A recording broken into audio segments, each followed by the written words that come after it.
Hey, what's up guys? This is Anthony from Anthony's Customs, and for this review, we are looking at the Revoltech Amazing Yamaguchi Deadpool version 2.5. Does that mean there was a version 2 and then a 2.5? I wasn't paying attention. I reviewed the original one, didn't like it very much. It was one of the earlier of the Marvel Amazing Yamaguchi figures, and the quality was pretty low, quality control.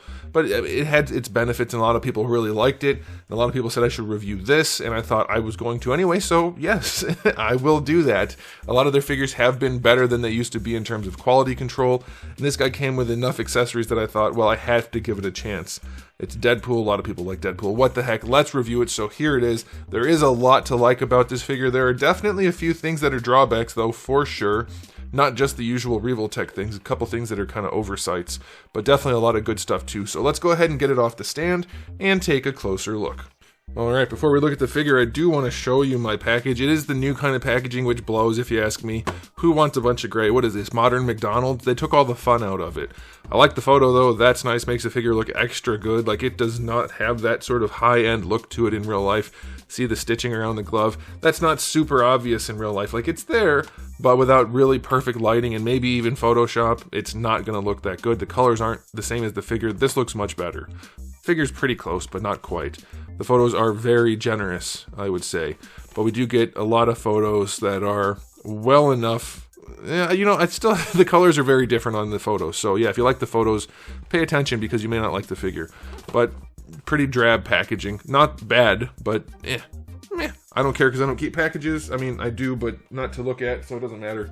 Let's look at the figure and see if it's actually any good. Let's take this off. We don't need that on there. Okay, so this guy stands. Revoltechs tend to have some size to him, so let's see. He's got a very stylized look, of course, which is one of the things earlier Revoltechs did. They still do, but I mean, they were very much into the non-human look. Although, you know, I guess they still do half the time, like that Arkham Knight Batman was a little gremlin. Alright, this guy stands about 15.7 centimeters, something like that. Pretty close, depending on how you have his neck hunched. And that's going to make him just about, let's say, 6 1/4 inches. Again, it really depends on how you have him posed. Here he is up against Darwin, so size is fudgeable. He's a little bit short compared to Marvel Legends, which is what you would probably be mixing him with. And if you wanted to mix him in with a different line that's maybe a better value, questionably, arguably, he's still a little small, I would say. So be aware of that. Gosh, that arena line just puts everything else to complete shame. But here he is. This is the 2.5 Revoltech Deadpool, known most for being able to pose in crazy poses.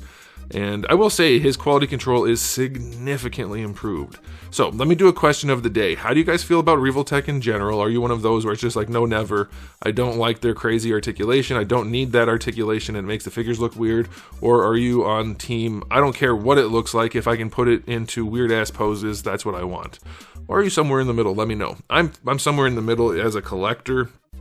Like their Spider-Man, even though it's not the spider suit I like, their newest one, I really enjoyed that. I'll keep that in my collection, even if it looks a little bit goofy, because it poses really well. Some of the figures, though, like that Batman, just forget it. No way, no thanks. It doesn't look right.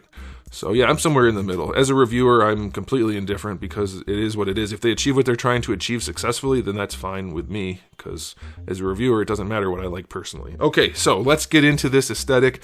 He's not terrible. He does have that hunched over look. There's not much you can do about it thanks to the way his neck is designed. We'll get to that later, but it's consistent. The design philosophy is consistent and it's well executed overall. He does have a little bit of that gorilla look, kind of, not like his arms are huge, but you know, the hunch in the back, the broader shoulders, which like stylistically it's really nice, but you have to want that look or it's not going to work for your collection, that sort of thing. But yeah, it looks pretty darn good. Even for a Revoltech, the joints aren't terrible. Luckily his shoulders are black, so you don't see that goofy joint a whole lot. Elbows are still hideous, as you would expect. It's really hard to get his legs pointing forward. They really want you to point them out to the side because of this flap right here in his hip. We'll talk about this when we do the articulation. If you want to line up the leg like that so that it's pointing forward, you can't get it into the crotch piece. So you end up having to rotate him like this and point his feet out and then rotate him down here, and it's kind of a nuisance in terms of the aesthetics, but if you want to put him in dynamic poses, it'll work for that. The paint quality on this guy, other than being too shiny, like a matte finish would bring this guy to life so much. But then you're going to have the plastic joints here that are still shiny. But yeah, the paint quality is much, much, much better than the first one that I reviewed. The details are pretty good. The shading on it's pretty nice. The only real drawback is the shininess.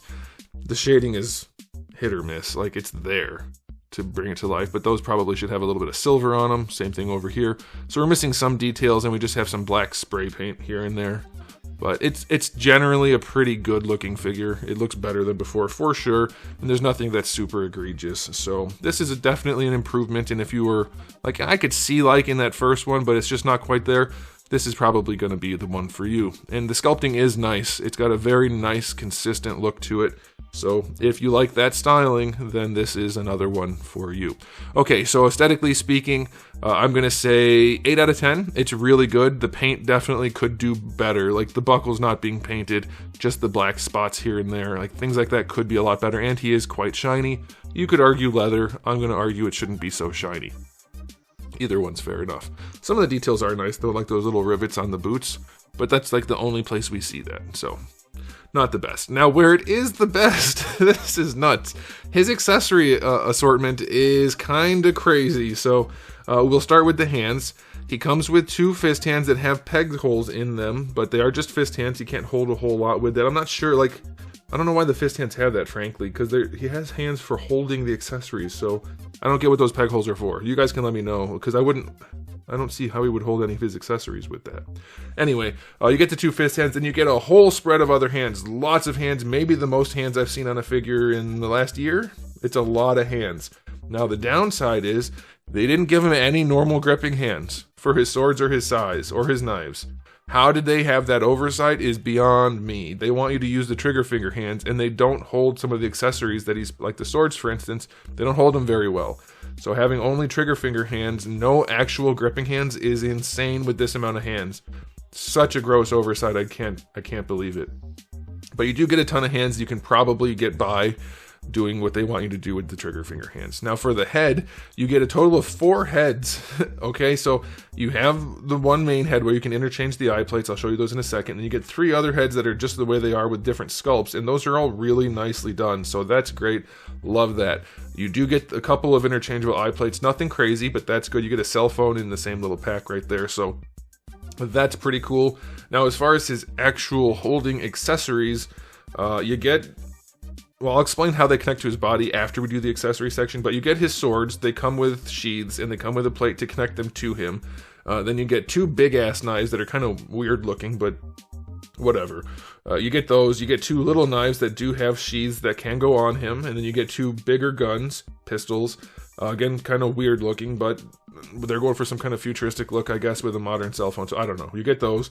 You get smaller versions of those guns that can fit in the removable holsters. They don't work like normal holsters, but for the figure, practically speaking, they work. You can put the holsters on him, and then you do get these 2 giant sais, which are super cool. Like, I don't know how practical that would be as a weapon. I guess it would, but they're super cool. I like those a whole bunch.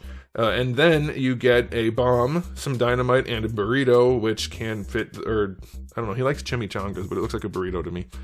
Anyway, you can stick the dynamite in there if you want to do that. So yeah, tons and tons of accessories, and that's not to mention he gets the Revoltech display stand also. Other than those interchangeable hands, not including gripping hands, like, you really probably couldn't want more other than realistic guns. And the big knives, I guess, which... whatever, you can give him guns and knives from other figures if you don't like the styling of these, but they are included. So I'm gonna say I want to take off a lot of points for not having the gripping hands, but I'll still say 9 out of 10. It's a really good assortment. I just don't get what the peg holes are for on these fist hands. Like, he's got a hand for holding things, but you wouldn't... I don't get it. You wouldn't use the peg hole in the fist like this. Maybe I'm missing something. Because, like, I guess you could, but it doesn't make any sense. So I don't know. He's got open hands to hold things with the pegs. Whatever, still decent spread of accessories for sure, just missing those hands. Let's get into the articulation and see if it's any good, which it better be because he's cut up to Kingdom Come. Now, the head. The thing that drives me nuts about the head is it looks up wonderfully, and it doesn't lean to the side very well, other than from the neck. It rotates fine. It's kind of a pain in the ass because his neck if I can pull it off. His neck goes really high in the front, and that's so that when he looks up, it's covered. But he does also have this cap that covers it. So if you want him to have better range looking down, which he cannot do, he can't look down any farther than that without leaning his neck forward. And if you don't want that hunch, if you want his neck straightened and his head down, you already have this filler piece in here, so you could trim away some of this neck that's down here, the part that goes all the way up and blocks it, and you'd have better range. So that's irritating, but you can just give him the hunch and then he looks down. So it's just a weird thing that they did, but otherwise the neck is really functional. Shoulders, Revoltech style shoulders, so yeah, they're not the best looking thing ever. As far as I'm concerned, this is never a justified thing to do because it makes the figure look way too goofy. His shoulder, it connects to this part, which normally goes forward and back. His rotates forward and back like this, which, I mean, it serves its purpose well enough, I guess. You can still kind of bring the shoulders around the front better, but not that much. Not that much of a trade-off. I mean, not that much to justify the trade-off. Very rarely have I seen them do the shoulders really well. Thor was a good example, I think, if I remember correctly. Spider-Man worked pretty well. This one's fine. It's still ugly and doesn't actually achieve, I think, what they're trying to achieve as much as it should be able to do, given the ugly nature. But you do get two ball hinges in there that just totally tank the sculpt. You do get a bicep swivel in here, but it's so strange, because the shoulder itself is so strange, that you're going to struggle to make it look good unless you're trying to just ignore the gapping, in which case, that's fine. Yeah, it's your prerogative. Single jointed elbow, but you get a little bit of extra gapping in there. Oh no. Just because that's the way they design their things. The hands still come off too easily. But you get really good range out of that elbow, but it is definitely going to be a gappy mess. So as per usual with Revoltech, you have to figure out what trade-off you're okay with. And then the wrists have really good range, and they have that floaty piece that, like you just saw, can easily get lost if the hands come off too easily, which they tend to do. So good range so far, but questionable whether or not it's worth the ugly. And some of their figures are definitely worth the ugly, and some of them are not. So that's really a personal call. I think to some degree it's personal, but to others it's like, obviously it's not functional. This guy's functional enough that I'd say it's personal. All right, so he has really good range. He's got, should we just take him apart? Does he come apart easily? No, so it feels like it's a really tight ball peg in there. I don't think there's a hinge. There could be a ball peg and a hinge, but it works nicely at the top, and then at the bottom, it's just another ball peg. So I'm pretty sure the first one was filled with those old Revoltech joints that sucked, and this guy works much nicer. He leans around really well. These guys move up and down to get out of the way if you want them to, and I will at the end mention why there are peg holes throughout, and I already kind of hinted at that when I was talking about the accessories. The hips are still overly complex. Like, we don't need everything to be an offset sphere. Don't do that. Don't make everything rotate sideways. So this is at a Y joint, which isn't the biggest deal, but the way this connects, it really is annoying to move the hips. Like, you can't just bring them out to the side. You have to rotate that part forward and then rotate that out to the side. Real pain in the ass. It drops the hip too low. It makes it look weird. You can make it work, and it does get a lot of range, but it's really unintuitive, and it does give him that weird issue I told you about earlier with those flaps at the crotch. So technically it's functional enough, but also pain in the ass and kind of non-functional. Single jointed knee looks okay from the front. From the side it looks okay. When it's straight, when you bend it, it gets really ugly on the outside, which is such a weird choice. They should have fixed that. For sure, that's hideous. That is not acceptable. On the inside, it's a little bit better, but it's still too gappy. So they've done way better versions of this type of joint. This is not one of the good ones. And then for the piece down here, I'm not 100% sure if there's a hinge or if it's just a ball. It looks like a hinge, but then it also wiggles. So I don't know. Either way, you get range down here to help with your dynamic crazy poses, and that rotates too. Then the ankle, it's a ball hinge that has gapping so that you can bring the foot back. Again, it's not the best looking situation, but you get pretty good range out of it. Not the best going forward unless you get even more gappy, then it has plenty again. Ankle rocker is nice. Toe hinge is acceptable. So, like, as usual, it's a Revoltech figure, so you're going to get plenty of range out of it. Some of it's going to be a big pain in the ass. Some of it's not going to look good enough to most people, even with the range. But I think this is a fair example of good enough articulation in terms of functionality to justify the ugly. Again, there's a lot of subjectivity in there. For most people aren't going to want it, I think. I don't think most people who watch these reviews are okay with the ugly, but this guy does pose pretty well if you can get past the pain in the ass aspects of it. So I'll give his articulation a, in terms of functionality, I'm going to say 8.5. The hips are still terrible if you ask me. In terms of functionality for the ugly, I'll go down to 7 because it is really ugly and some of it isn't justified that much. But obviously it has Revoltech poseability, so if that's your thing, then you'll probably be okay with it. Now, as far as using all these ports on him to do the accessories, you get a bunch on his back here, a bunch here.